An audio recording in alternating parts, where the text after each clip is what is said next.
You have the handouts for today on the chairs, and on the back table are handouts from the last 2 weeks with the addition of some books on the subjects that you may be interested in. If you want to borrow any of the books, please let me know, because they're mine and I want to know who's borrowing them. One of the handouts for today is a position paper by the EPC called Human Sexuality. On the very first page, it says that human sexuality is a gift from God. On the second page, it mentions what it calls two fundamental problems with most contemporary views of sexuality. And the first is a focus limited to individual pleasure, relational intimacy, and self-fulfillment, where me,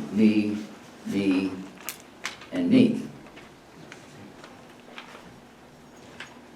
The second problem is a complete rejection of the idea that biblical marriage is the exclusive context for sexual intimacy.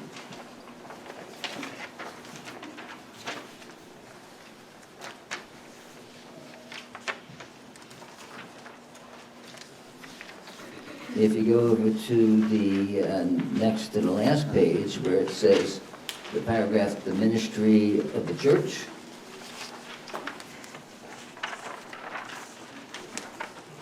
it says, God helping us, we shall continue within our churches and in the public arena to teach against and to refuse to condone or participate in any sinful forms of sexual practice.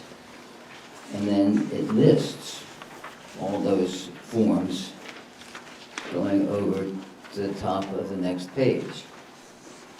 And you notice there's a little footnote next to each word referencing a biblical passage applicable to that practice. You'll recognize some of those passages as passages that we handed out when we were talking about homosexuality.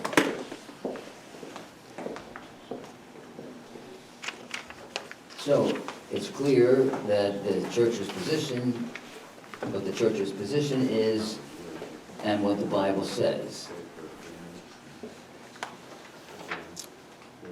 But when we look at some statistics, and a particular source was the book Christian Marriage that David Ayers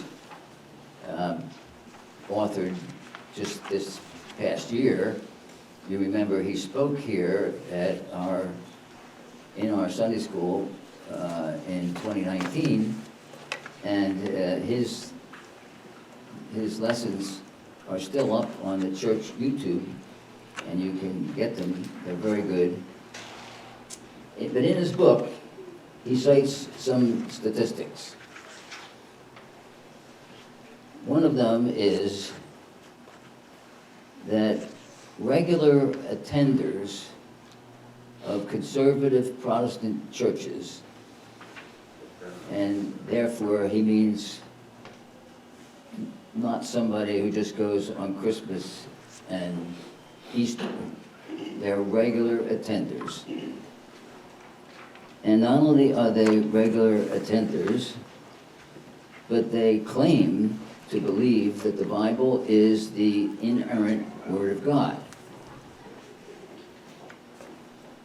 That group of people, according to the statistics in David Ayers' book, of that group of people, only 58% believe that premarital sex is always wrong.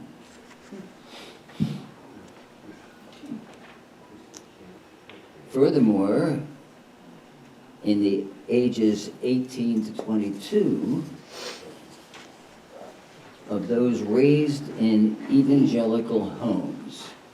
Now, he doesn't describe that any further about what he means by that, but that's the statistic. 18 to 22-year-olds raised in evangelical homes. Of that group, only 22% believe premarital sex is always wrong.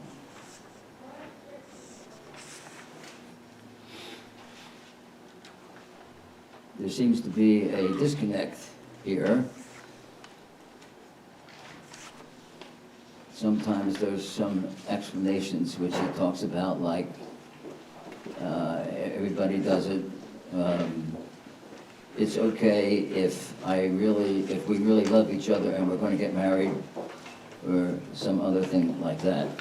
But there's a clear disconnect between the biblical injunctions and these surveys showing practice.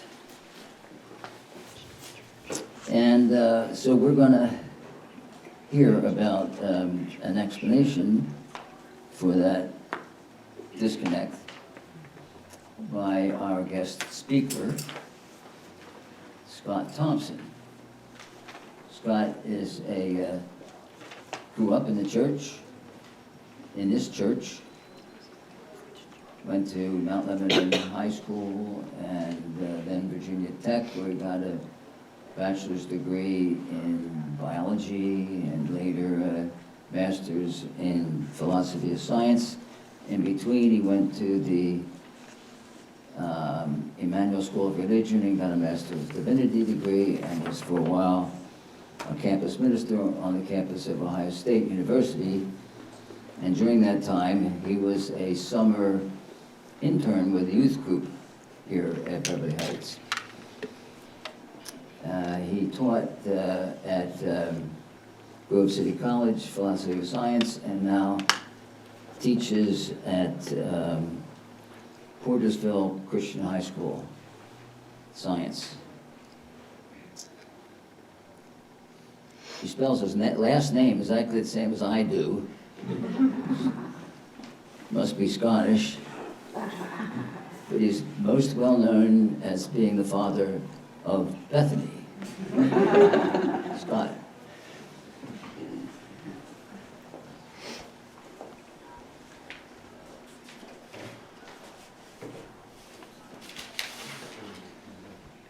All right, I'll agree to that claim to fame anytime.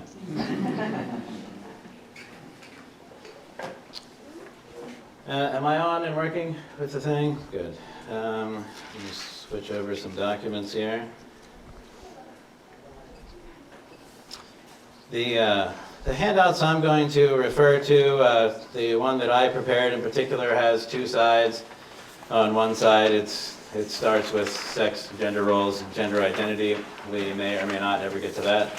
The other side starts with biblical theology of the body. We will definitely get to that. They also have some things to say about one of the portions of this longer handout, specifically the part that they on the front about gender ideology. Again, if we get as far as that.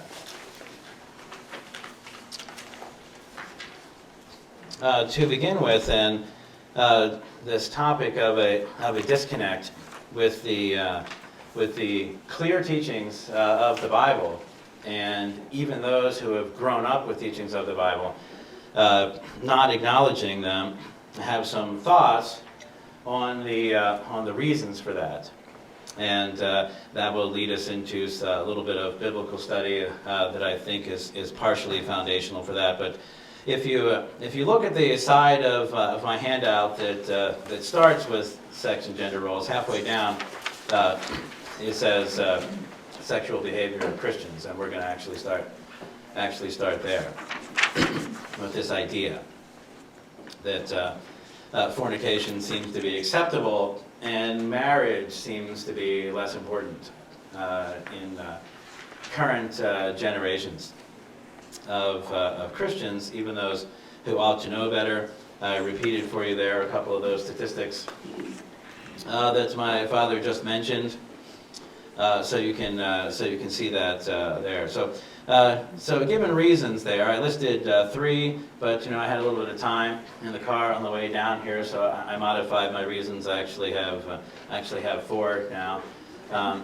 So you'll have to follow along, or if you're the kind of person that likes to take notes. But I'm going to start with, I think we don't really need this, and we've heard some of this before, the idea that it is just perfectly clear that the Bible teaches against what is sometimes called fornication and sometimes sexual immorality, and clearly means any sexual activity of any kind that's not within the context of marriage. There's so many verses about it. It's not like it's hidden. It's not a surprise. It's not obscure. Although the way our world treats it and the way we don't often talk about it in the context of the church, especially with our children, you might forget how many of them are. I wrote down for myself just a tiny little selection of them.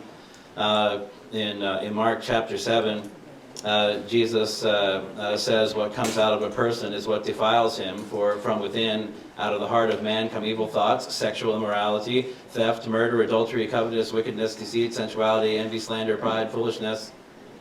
And it's often striking and worth pointing out that the company that sexual immorality keeps in this list and various other lists, when we're tempted to kind of go along with society and think, it's not really that big of a deal.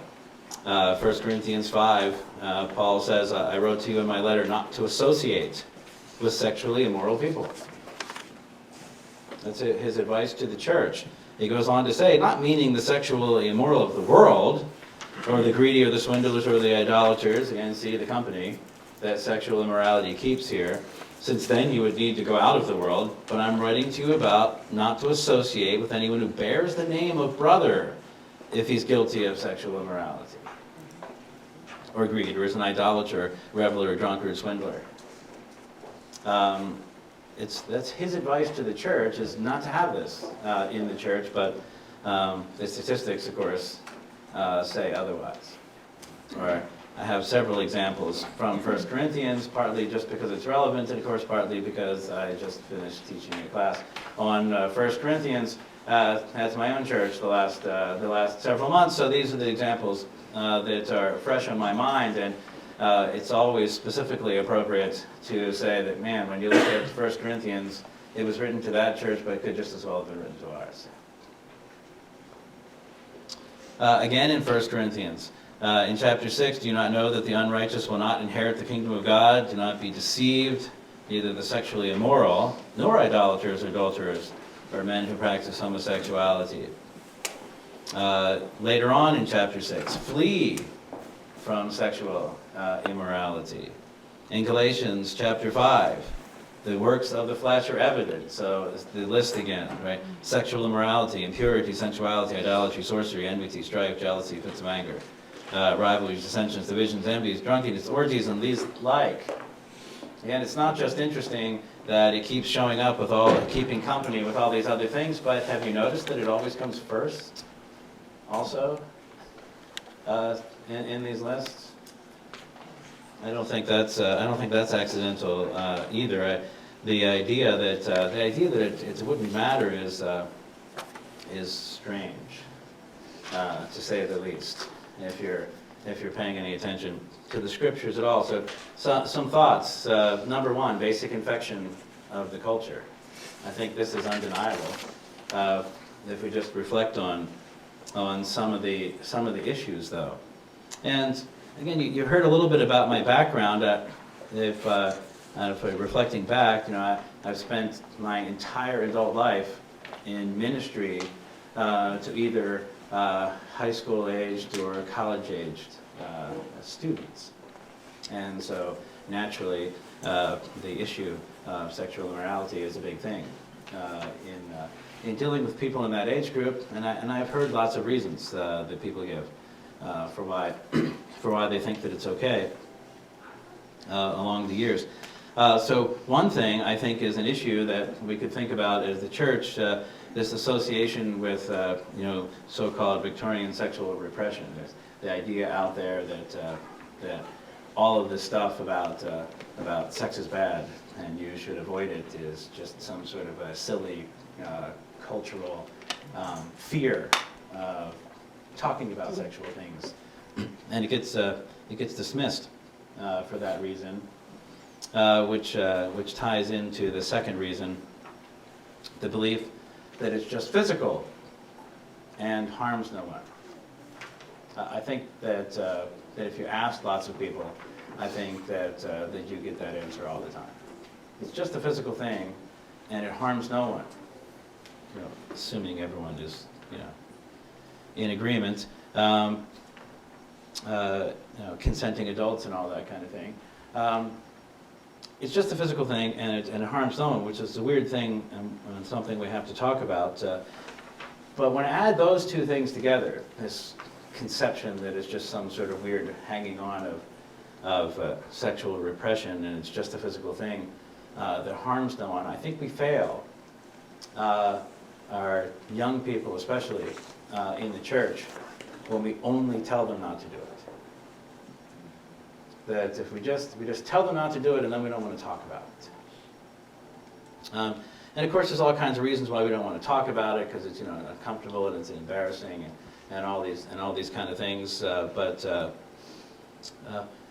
the degree to which you want to talk with your children about the actual mechanics of sex is not the issue.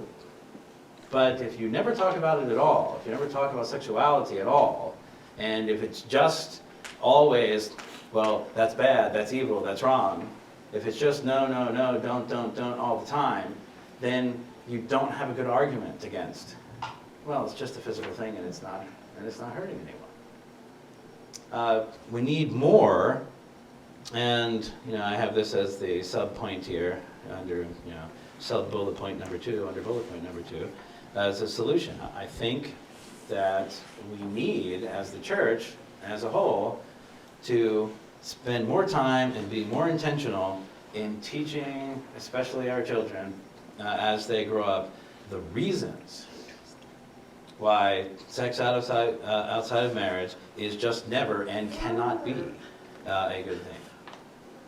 Right? That's true, right? We look at all these verses and it's a list and keeps saying not to do it, but is it enough to just say not to do it? No, it's not enough just to say not to do it. It's necessary to understand why you're not supposed to do it. I think it is true that we have whole generations of people that think from their own experience that the only reason why they're not supposed to do it is because it's on a list of things you're not supposed to do. But being on a list of things you're not supposed to do ultimately isn't a good enough reason for people. And of course, it's not the reason. Right? We understand that, I hope, but I want to go through with you in a few minutes here today so that we refresh our memories of the reasons why it's not a good thing. Again, why sex outside of marriage just is never and cannot be a good thing.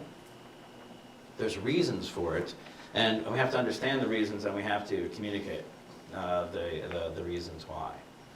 So we're going to come back to that, and that's the focus of the other side of the page, which I want to come to. Point 2A, which is not found on your document because I made it up on the car on the way down, like Lincoln writing things on the back of the envelope in the train. Basic theological shallowness. Right? Basic theological shallowness. That's a gigantic issue for the church as a whole. Whether we call it the evangelical church or whatever name we give for it, with a basic theological shallowness, it's possible for so many people to be running around with nothing theologically grounding them other than the concept of, well, God is love. So if there's love involved, how could it possibly be wrong? Well, as long as we love each other how could it possibly be wrong? But, so we have to remember, and when we're teaching our theology, that yes, love, but God has to be the standard of love. And we see all these things that God has said. Love is the greatest commandment, but do we remember what Jesus said right after that? It's the greatest commandment because it includes the rest of them, not because it replaces the rest of them. And what Jesus said in John 14:15, if you love me, who remembers what he said? Keep my commandments. You will keep my commandments, right? If you love me, you will keep my commandments. But we get lost. We get lost if we're too theologically shallow, for certain. And part 2b is now what used to be just part 2. Point 2 on your list there, the loss of a theology of creation in the church. And some of you that have been around for a while have heard my father talk about this, and I've been here a couple times before in the past, over many years, to talk about this, why a theology of creation in Genesis is important and foundational. And in fact, this is another one of the reasons why. Because, as I'm going to focus on, the root and the basis for every moral teaching about sexuality, everything, all the ones you've already talked about and all the ones we're going to talk about, the root and the basis for every moral issue of sexuality is creation. Absolutely everyone. So if part of the issue is we need to understand the reasons why, that's actually impossible to give a fully satisfactory and logical reason why without a fully developed theology of creation. Because it all goes back to creation and a proper teaching of Genesis chapters 1 through 3. So we're going to look at that here in a minute. Thirdly, I think a big problem we have in church for a number of reasons, including, which affects many things, including this issue of not thinking immoral sexual behavior is wrong, is basic compartmentalization. Right? That religion fills some sort of a spiritual niche, and there's a total separation between the spiritual things, which are important, and where pretty much the moral issues lie. And that's just a physical thing, right? We said that already. That's just a physical thing. It doesn't really matter.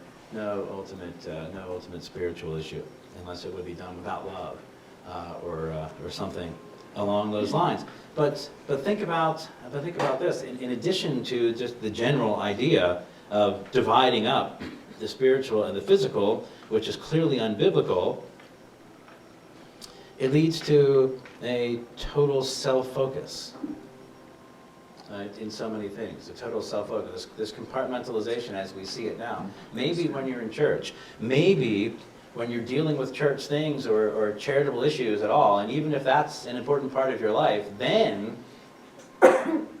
you can have putting others first and submission of the self. But in the rest of your life, fully embrace the cultural norm of me first all the time. And then, of course, why again? If it's me first all the time, it's not a spiritual issue, why would it be wrong? So, again, shockingly like the secularists, when you separate the spiritual from the physical, then you can't understand that a sexual issue is a spiritual issue. Because on a real biblical and Christian worldview, there is no separation between physical, bodily, and spiritual issues, because there is no separation in what it means to be human between the physical and the spiritual. There's no complete separation. So then we have the last point there. You don't apply moral principles to physical things. They want to apply moral principles to physical things, like sex itself, like living together with someone before marriage, and other things that go along with that. And then, of course, that expands into all kinds of other things, how I act when I'm at work and the language that I use. All kinds of things can be separated if you're not going to apply morality to physical things out of the false belief that there is a separation between the physical and the spiritual. I would just pause there for questions or comments, and then turn to I think a large part of the solution is understanding of biblical theology of the body. Is there questions or comments regarding those reasons, as I'm understanding them, for this rejection, really, of what the Bible clearly says about sexual immorality being wrong, and the willingness to live in sexual immorality amongst people who want to call themselves Christians, even so much that they actually make some sort of commitment to going to church and whatnot. All right, let's have a look at the side of the page that says biblical theology of the body then. So 3 basic components of a biblical theology of the body: creation, incarnation, and resurrection. And once even just saying it that way, I mean, that you can see then that that's pretty much everything, right? Creation, incarnation, and resurrection is the entire Christian worldview. It's not just a little piece of it, it's all of it. Because creation is all about God and who God is, and what God necessarily must be in order to be a creator God, and who we are in relationship to God is all about being created beings, and the concept of creation and the fall, and then therefore the need for incarnation and resurrection. It's all of it, right? All of the Christian worldview and the Christian story and the gospel is about creation, incarnation, and resurrection. And all 3 of those things are also about the body, and we forget that.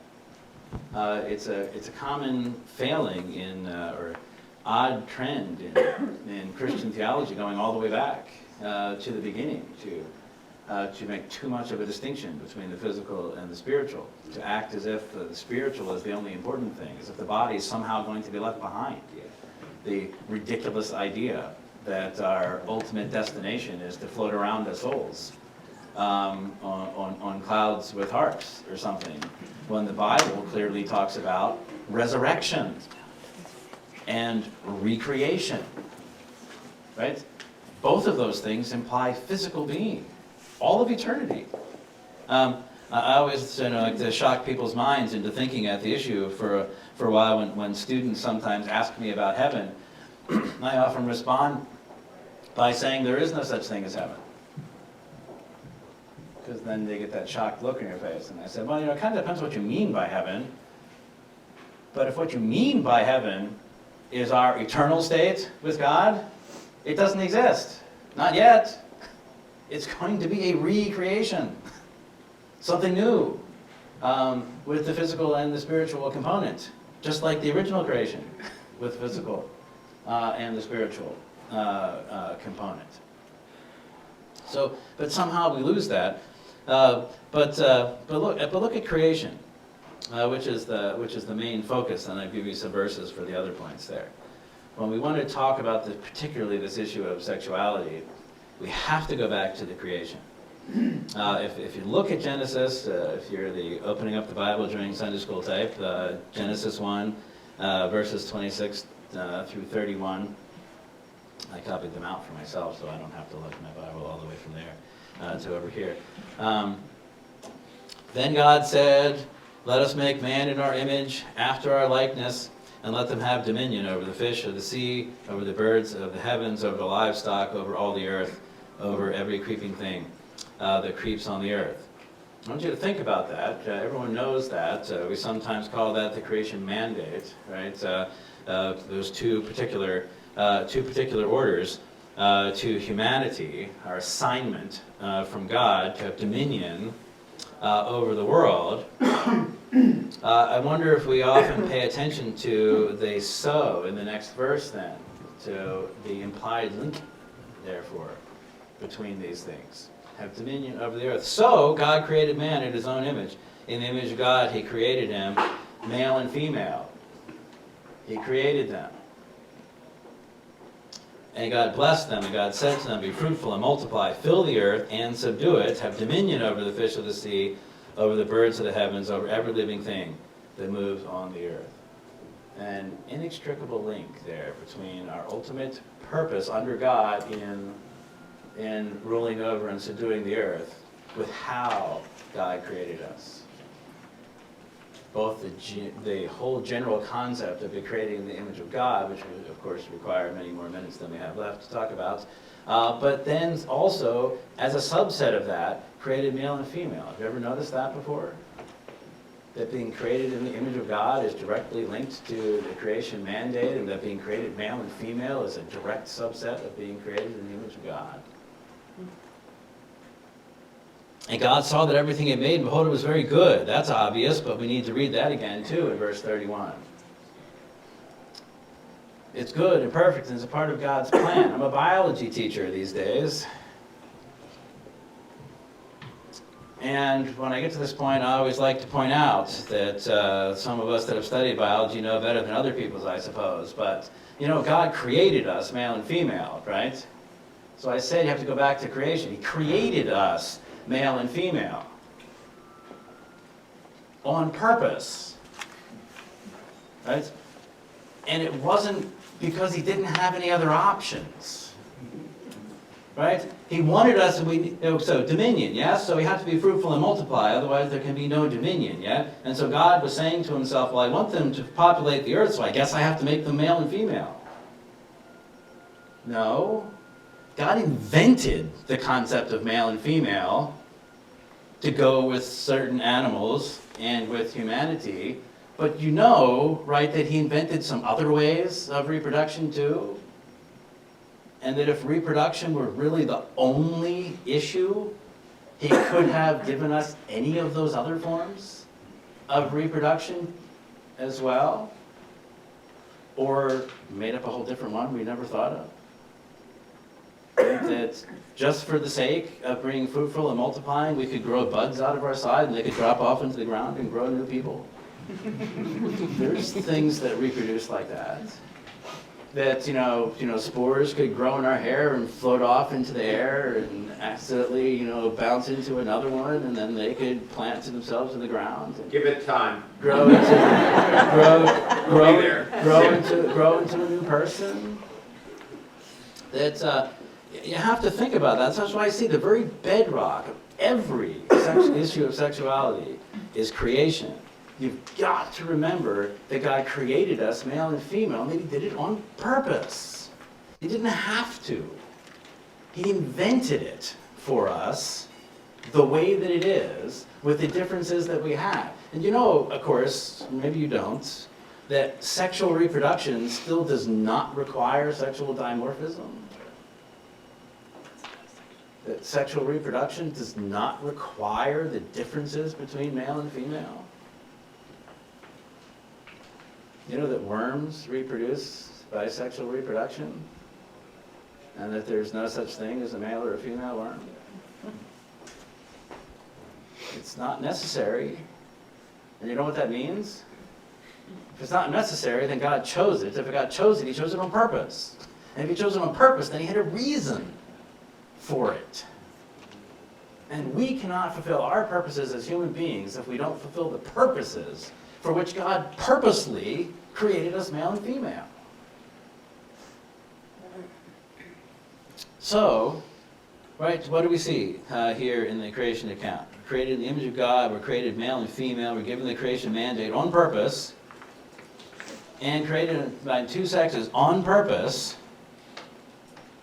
And some of those purposes, I think, are obvious. And are bound up in some other verses, like in Genesis 2, 18 through 25, where, amongst other things, it says, it is not good for the man to be alone. that one of the reasons why God created us male and female and made male and female the way they were, the complementarity that they are, is so that we would be necessarily incomplete, necessarily dependent beings, necessarily relational beings. Why? Because that's part of being created in the image of God. God's a necessarily relational being. And we're necessarily relational beings. Not in the same way that God is, but it's the image of God, not being God. Right? Necessarily relational beings is part of what it means. So if you try to leave that out, it's broken. It has to be broken. When you say it's just a physical thing, you've already ignored all of that. All of it is gone already as soon as you say that. As soon as you say it's just a physical thing, you've lost it all. Every single bit of it. There's a spiritual connection. When it says later on that the two become one, it doesn't just mean because physical parts fit inside of each other. It's a spiritual thing, actual unity that's not meant to be severed, and when you sever, you damage. You're broken. See, that's the other thing that in my experience, the kids never hear. Just don't do it, just don't do it, it's bad, it's dirty, or whatnot. If you join yourself with someone and then you end up breaking it off, you've damaged yourself. You've torn apart something that was sewn together. There's just no possible way of doing it without damage. Because that's not the way we were designed. It's designed to join people together in essential unity, an interdependent relational thing, which is an image of who God is. For us, built right into nature itself. So you say you can't ignore it. You have to go back to it, right? Everything about sexual morality comes back to that. Are we teaching our children that? Are we teaching creation at all? Are we teaching the details of this and why it's important? And then do we go on at some point in life to actually tell them that these are the reasons why sexuality is so important. These are the reasons why it's necessary that you follow the rules. Not because that they're rules, but because that's how we were designed to be, and the only way to flourish successfully as a human being is to do it in the way God designed us to be. It's impossible. It's impossible any other way. So, and again, I don't have time to go over these other verses, but you can see it, because again, it follows through. It starts with creation, but it follows everywhere. Jesus had to be a man. He had to be human. He had to partake in the physicality of what it means to be human, because it's not dispensable. It's not completely separate. It had to be. You should look at those verses in John and Hebrews and 1 Timothy, but the importance of what it was that he was a man, to face temptations and all these kind of things. Why did Jesus call himself the Son of Man all the time? That's an interesting study. Other people called him the Son of God, and he called himself the Son of Man. Do you know what that phrase means? I don't have time to talk about this, too, but it means really as a man, basically. Calling him Son of Man is basically just like capitalizing it. It's an ancient Near Eastern way of capitalizing it. He's not just a man, he's the man. The man is the example for what men are supposed to be. Just like calling him Son of God means he really is the God. Not something else, not something lesser, not something different. Same thing, either way. And of course, as we said, resurrection. Body and spirit, spirit and body all the time. It's who we are. Running out of time. I did want to give you a little bit of biology to help you out with some things. Because I'm not going to have time to go over them with you. I have given you some other things on the handout. I mean, this goes with the sexuality stuff. It's a good setup for the reasons why this gender role and gender identity stuff is not something that we can ignore. Let me tell you a little bit of biology, and I don't know if we'll have any moments to talk about the gender identity or not, but let me give you the biology anyway. Again, besides reading it in the Bible, here's some physical biology, easily understandable, non-refutable, total fact reasons why sexuality is everything, and male and female is everything about who we are. Do you know that every cell in your body is male or female? and they're not taking turns. I mean, all of the cells in your body are either male or they're female, except in some very rare cases of what's obviously a disorder, right? We live in a fallen world. Mistakes sometimes happen, but aside from actual disorders, every cell in your body is either male and female, right? Because the genetic code is pretty much the same, except that tiny little pair at the end that gets cheated, right? We say all the time that all the human genes come in pairs. That's a lie, right? That's only true if you're a woman. It's not true if you're a man. Your genes don't all come in pairs. You've got that ridiculous little Y chromosome that's only so big and it doesn't match up with the X chromosome. You've got all these unpaired genes hanging out there, don't know what to do with themselves. You know? And, you know, I mentioned some terms in here, if you're looking at the outline there. Differentiation, morphogenesis. You start off as one cell, and then you're a blob of cells. You know, they're all identical. How do those cells figure out what they're supposed to do? No one knows, right? Some of them start turning into arms, some of them start turning into a spinal cord, and some of them start turning into legs, but when they were all identical to begin with, it's mysterious, it's wonderful, it's a miracle of God that such a thing is even possible. But the X and the Y chromosome are there from the beginning. They make a difference. Everything, all the time, everywhere, right from the beginning. It's not something that's added on later. It's not something you can choose. It's not something you can change. That's one of the reasons why do you know it's one of the reasons why we have the term gender identity? Is because the people that are they're promoting the concepts that you can choose whatever you want to be realize that it's just totally and literally impossible to have a sex change. You cannot change whether all of the cells in your body have have a Y chromosome or not. So they make up this idea of gender. You know it's totally made up, right? This idea of gender. You know what the word gender is supposed to mean? Anyone out there know where the word gender came from? Grammar. It's a grammar term. It's a grammar term that from all the languages out there, unlike English, where all the the adjectives and the verbs and things have to match up with the gender of the noun. That's where its term gender comes from. That's all it meant until 1950.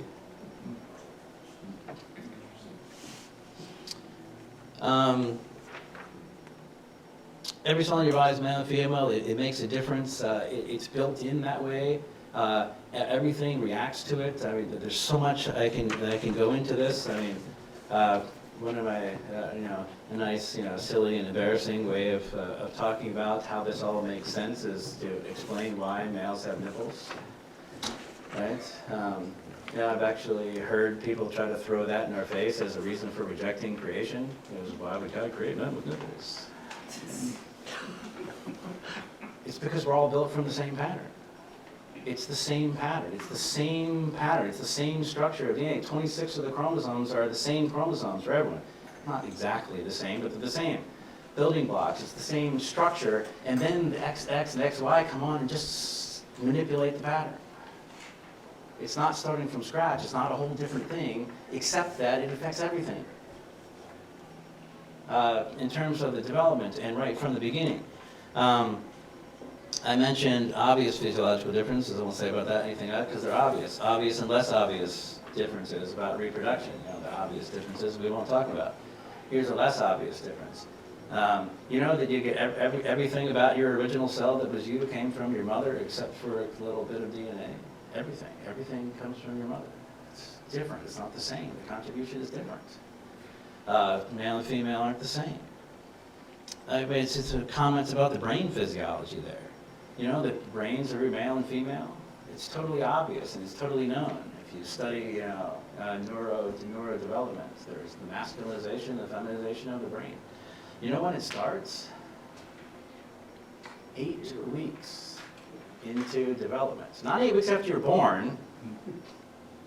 8 weeks into the development is the time when the male and the female hormones start to affect how the brain is going to develop. So of course, we have these interesting things here, like men have a 10% larger cerebrum than women, which is the part where all the interesting thinking and rational stuff is done, which means one of two things, of course.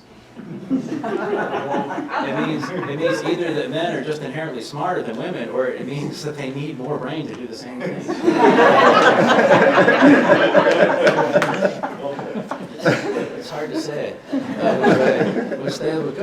there's so many other interesting things, like the white to the gray matter ratio, right? Both of those things are necessary for thinking and cognition, but men have 4% more gray compared to white, and women have 4% more white compared to gray. And it means that we think differently. Everyone knows that, right? Some people like to pretend it's not true, but everyone knows that. I mean, how many books are there out there called something similar to, men are from Mars and women are from Venus? I mean, who doesn't know that men think differently, that men and women biologically process language differently, biochemically process language differently in the brain. The differences are unavoidable. I could say I've used up more than my time, so let me just conclude with this. If you go back to the other side of the handout, I wrote some things there about why people struggle with gender identity, but I just want to close with the second part on there, because I think this sums the whole thing up and shows why it is a companion issue here. Because if you think gender identity is something that you can choose, then you're rejecting the essentials of the Christian worldview. We can't forget that in this push all the time to tell you that you have to accept it, and there's something wrong with you, and it's a matter of justice and rights. It's not a matter of justice and rights, it's a matter of what's right. And it's a matter of reality.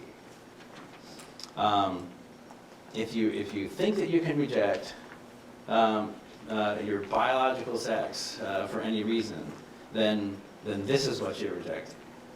You're rejecting that God is who created. You're rejecting that it's God who created male and female. To begin with, that it's God who created the essential differences, including some role differences. I don't have time to argue about that, but and that it's God who created you as one or the other to fit into the whole scheme of things. And that's what you have to do. It's a rejection of that and this hyper-focus on self all the time. But I can see that we're out of time, so let me close in prayer.